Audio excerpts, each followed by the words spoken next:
नमस्कार, NH1 news में आप सभी दर्शकों का स्वागत है। मैं हूं रंजीत ठाकुर। आज जम्मू की एक वर्सटाइल एक्टर से हम आपकी मुलाकात करवाने जा रहे हैं। आशिमा शर्मा के नाम से इन्हें लोग जानते हैं।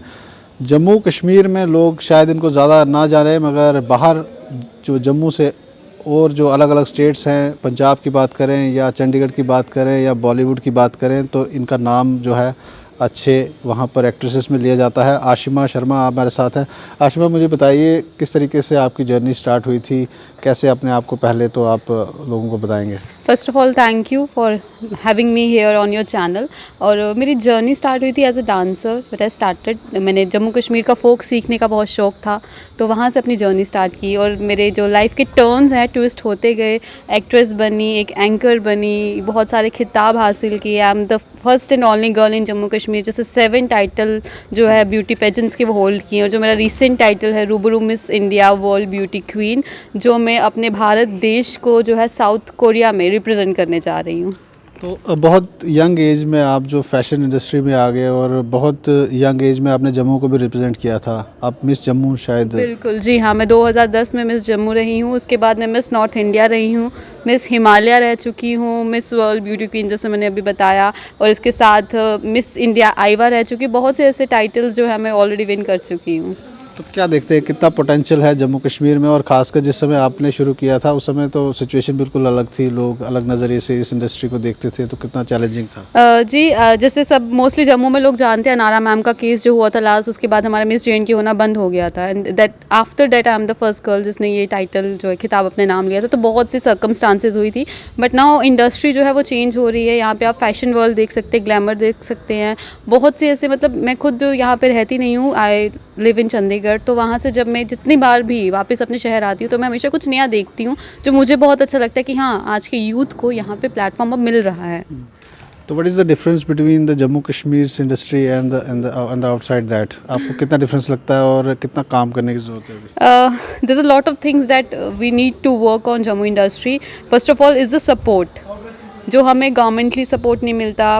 पब्लिक से भी बहुत कम। आप अगर रैंडमली पूछने जाएंगे जम्मू शहर में कि सबसे अच्छा सिंगर कौन है, सबसे अच्छा डांसर कौन है, तो जम्मू कश्मीर के लोगों को जम्मू कश्मीर के बारे में नहीं बल्कि बाहर के बारे में पता होगा। तो वो अवेयरनेस नहीं है, जिसकी वजह से हम थोड़ा लैक करते हैं। और पंजाब में आप जाएंगे तो they know Punjabi singer, they know Punjabi dancers, they know Punjabi actress very well. तो ये थोड़ी सी अवेयरनेस लोगों में भी हो थोड़ा। हम लोग तो आर्टिस्ट हर साल कुछ ना कुछ नया करते हैं, कुछ नए नए कंसेप्ट लाते हैं, कुछ मूवीज़ करते हैं, कुछ मतलब अपने से हम लोग पूरा इनिशिएटिव लेते हैं कि हम बाहर भी नाम करें और शहर में भी पहचान बनाएं। लेकिन एक जर्नल अवेयरेंस जो गवर्नमेंट हमें हेल्प कर सकती है वो करने में, उसमें भी हमें थोड़ी सी हेल्प उनकी चाहिए। तो क्या लगता है कि थोड़ा से चेंजेस आ रही हैं यहाँ पर, लोग अब आस्ता आस्ता अवेयर हो रहे हैं इस इंडस्ट्री को लेके? गवर्नमेंट भी जिस तरीके से नई पॉलिसीज़ ला रही है, फिल्म पॉलिसी जम्मू कश्मीर में लॉन्च हुई है, क्या देखते हैं आप? वेल होप तो बहुत है फिल्म पॉलिसी से, लेकिन अभी एक क्लियर विजन नहीं है हमें कि हमें फिल्म पॉलिसी से बेनिफिट क्या होने वाला है, एंटिल अनलेस कि आर्टिस्टों का कोई बेनिफिट ना हो। देखिए, बाहर से तो लोग पहले भी आते थे, शूट करते थे, आर्टिस्टों को वो मतलब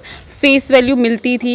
अब लेकिन जैसे हम बाकी इंडस्ट्री देख रहे हैं, पंजाब देख रहे हैं, वहाँ पे गवर्नमेंट कितना सपोर्ट करती है कि अच्छा अगर पंजाब की मूवी है they will be like all artist of a Punjab only. अच्छा होगा एक आधे कैमियो होगा जो बॉलीवुड से होगा, लेकिन they don't prefer that things क्योंकि उनके अपने खुद के आर्टिस्ट इतने कमाल हैं।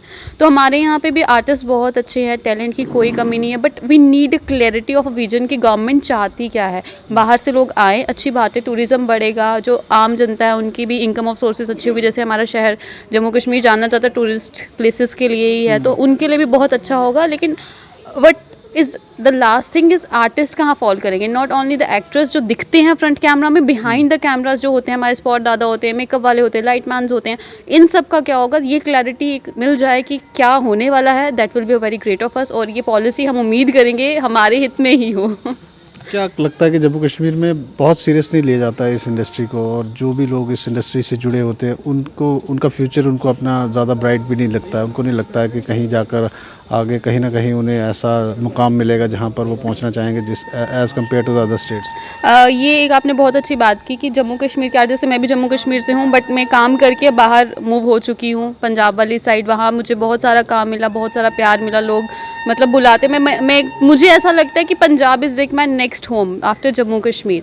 तो ये जो प्यार है ये मिलना is like very tough here in. और आप अगर देखोगे किसी भी आर्टिस्ट का प्रोफाइल पढ़ेंगे, वो सिर्फ आर्टिस्ट नहीं होगा जम्मू कश्मीर में, उसका अदर बिजनेस ज़रूर होगा। ये क्यों प्रॉब्लम है? ये प्रॉब्लम इसीलिए क्योंकि सपोर्ट नहीं है। सबको अपना एक एक्स्ट्रा बिजनेस करना पड़ रहा है, अपनी एक एक्स्ट्रा जॉब करनी पड़ी, क्योंकि उम्मीद ही नहीं है कि कुछ रेज अप होगा, कुछ बिल्डअप बनेगा, हम सिर्फ एज एन आर्टिस्ट जिएंगे। तो उसकी वजह से भी कुछ बच्चे हैं जिनकी सिर्फ ड्रीम है सिर्फ आर्टिस्ट ही करनी है, तो वो लोग बाहर शिफ्ट हो रहे हैं। और उसके बाद हम कहते हैं हमारे जम्मू कश्मीर में टैलेंट तो है, लेकिन प्लेटफॉर्म की कमी नहीं। प्लेटफॉर्म की कमी कहाँ से? एटलीस्ट ये एक क्लैरिटी होनी चाहिए कि हम लोग तो एज एन आर्टिस्ट हमेशा मदद करते हैं एक दूसरे के साथ जुड़ के, फ्री फंडिंग्स में या स्पॉन्सरशिप या कलैब्स में हम लोग काम करते हैं कि हमारा जम्मू कश्मीर बाहर भी दिखे। लेकिन end of the day what we need is a private, जो हमारे स्पॉन्सर्स होते हैं वो लोग हमें हेल्प आउट कर दें, हमारे गवर्नमेंट स्पॉन्सर होते हैं वो हमें हेल्प आउट कर दें। That is all we can say कि पैसा लगता है, दिखता भी है, तो जब आप लगाओगे, बिकेंगे और नाम एक आगे होगा तो सबको खुशी ही होगी। तो क्या आपके अभी पाइपलाइंस पे चल रहे हैं प्रोजेक्ट्स, और किस तरीके से देखते हैं आपको? अभी कितना काम आपने किया है, अभी कितना देखिए ऑल ओवर इंडिया में टूर कर चुकी हूँ एज एन एंकर। मुझे लगता है मैंने 500 की 1000 प्लस एंकरिंग होस्ट कर चुकी हूँ, कॉर्पोरेट गिग्स कर चुकी हूँ। तो अब थोड़ा सा अलग कुछ करना चाहती हूँ। तो I am right now in Punjab में, वहाँ पे बच्चों को मॉडलिंग की ग्रूमिंग ट्रेनिंग दे रही हूँ विद शोबिज़ कंपनी। तो उनके साथ अभी एक टाई अप स्टार्ट हुआ है। हम लोग कर रहे हैं कि जितने भी ऑल ओवर इंडिया के बच्चे हैं वो वहाँ आके ट्रेनिंग लें। उनका इंस्टीट्यूट है, इंस्टीट्यूट ऑफ मूविंग इमेजेस, वहाँ पे हम बच्चों को ट्रेनिंग देते हैं एक्टिंग स्किल्स एंड ऑल की, और वहीं से उनको एक प्लेटफॉर्म भी देते हैं। अभी रिसेंटली पाइपलाइन पे उन्हीं के साथ एक प्रोजेक्ट चल रहा है, सून है, भगवान की कृपा रही तो जल्दी जम्मू कश्मीर पे भी रिवील करूँगी कि मैंने अब वहाँ जाके क्या किया। और मुझे ये भी है कि वहाँ मैं अपने जम्मू कश्मीर के बच्चों के लिए काम निकाल पाऊँ, तो मुझे वो बहुत प्राउड फील होगा कि अगर मेरे शहर से कोई मेरी वजह से एक भी स्टार बन गया तो। कभी कभी आपको लगता है कि जिस तरीके से जब जम्मू का कोई बच्चा अपनी एल्बम बनाता है या एल्बम निकालता है तो उसका ज़्यादा से ज़्यादा सोशल मीडिया पे उतना ज़्यादा क्रिटिसिज्म नहीं कहूँगा मैं, ऐसे उसको जोक में लिया जाता है, उसको इतना सीरियस नहीं लिया जाता है। और वही एल्बम अगर कोई आउटसाइडर बनाएगा या बाहर से आएगी तो उसको बहुत चाव से देखा जाता है। बड़े सर इस चीज़ में वो क्रिटिसिज्म नहीं, उसको एक आप गुड मैनरिज्म में लीजिए, क्योंकि जम्मू कश्मीर में क्या है कि हम लोग काम तो कर रहे हैं, लाइक हमारे जो सीनियर्स होंगे जिन्होंने बहुत बड़े बड़े लोगों के साथ काम किया होगा बॉलीवुड एंड ऑल में, उन सबको हर एक चीज़ के बारे में पता है, कैमरा टेक्निक्स के बारे में पता है, लाइटिंग्स के बारे में पता है, साउंड के बारे में पता है। और हम जो बच्चे अभी सीख रहे हैं, क्योंकि हमारे पास एक प्रॉपर सेटअप नहीं है, यहाँ पे कोई इंस्टीट्यूशन नहीं है। जैसे मैंने आपको बताया मैं IMI के साथ वहाँ काम करी हूँ, वहाँ पे बच्चों को हर एक चीज़ सिखाई जाती है, कैसे cameras, lightings and all deal करनी है। तो यहाँ पे वो इशू है, यहाँ पे कोई ऐसा इंस्टीट्यूशन नहीं है जो उनको गाइड कर सके। दैट्स वाई वो छोटी मोटी गलतियाँ हो जाती हैं। बट ये नहीं है, अगर आप उसी बंदे की गलतियाँ देखोगे, फर्स्ट वाले में कमेंट्स पे गलतियाँ होंगी, लेकिन नेक्स्ट वीडियो में लोग उसकी वाहवाही भी करते हैं। एंड द थिंग इज़ कि प्लेटफॉर्म की एक तो कमी है ही है। अगर वो पंजाब में निकलेगा तो वहाँ पे लोग इतना शेयर करते हैं कि अगर वो एक फ्लॉप सॉन्ग भी होगा या फ्लॉप मूवी भी होगी, उसका भी एटलीस्ट इतना व्यूशिप हो जाएगा कि उसने जितना लगाया होगा पैसा उसको बैकअप में मिल जाएगा। बट यहाँ पे क्या है, it's like a support system. And of the day यही एक क्वेश्चन आता है कि प्रॉपर सपोर्ट नहीं है, वो एक इशू बन जाता है कि उसका कभी कभार माइंड सेटअप ऐसा होता है, यार मैंने इतनी मेहनत की एक गाने में, चलो इट्स ओके फ्लॉज निकले, दूसरे में निकले, तीसरे में निकले, बट फोर्थ में तो थोड़ी सी परफेक्शन हो जाती है, लेकिन वो सपोर्ट नहीं मिल पाता है। And money is the end thing. बच्चा है, अब स्टूडेंट्स ही हैं मोस्टली, आप देखोगे इस करियर में, तो वो कितना ही अपने घर से इनपुट करेंगे। तो दैट इज़ द थिंग। लगता है कि इंस्टीट्यूशंस की कमी है या हम लोग अवेयर नहीं है, या क्या आपको लगता है कि सर देखिए ना, अगर इंस्टीट्यूशन होगी तो अवेयरनेस भी होगी। तो दैट इज़ वन थिंग कि इंस्टीट्यूशंस ही नहीं है प्रॉपरली जो उनको गाइड कर सके कि आपको कैसे करना है, क्या करना है। क्योंकि एंड ऑफ द डे ये भी एक इंडस्ट्री ही है, इसने भी बूम करना है, बट बूम कैसे करेगी? क्योंकि जिनको पता चलता है कि अच्छा ये ऐसे ऐसे कर सकते हैं, वो मोस्टली बॉम्बे शिफ्ट हो जाते हैं। क्यों? क्योंकि पैसा है, नाम है, शोहरत है। Bombay is a place where you go and you will achieve everything what you want. Jammu Kashmir में वो क्यों रुकेगा? यहाँ पे इतना फंडिंग्स नहीं है, इतना पैसा नहीं है, तो वो अपने टैलेंट को अंडर ग्रो कर देता है कि यार इधर तो कुछ है ही नहीं, रह के भी क्या करना है, बाहर अच्छा इनकम हो रहा है, वी विल गो। अब यहाँ का अगर प्रॉपर इंस्टीट्यूशंस होंगे, बच्चे सीखेंगे कि हाँ इसको ऐसे करते वैसे करते, तो जो नॉर्मल घर के लोग, जैसे आप देख रहे हो आज के टाइम पे हर बंदा DSLR कैमरा लेके फोटोग्राफर है, वीडियोग्राफर है, तो वो भी अगर काम सीखेंगे, करेंगे, तो हो सकता है कि वो बूम एक आए, लोगों में पता चले कि हाँ ये ऐसे काम होता है। तो काफ़ी कुछ जो लोग हैं जो अपनी फैमिली से साउंड होंगे वो लोग शिफ्ट हो जाएंगे, जो नॉर्मल होंगे वो यहाँ काम करेंगे, हमारी इंडस्ट्री रन करेगी।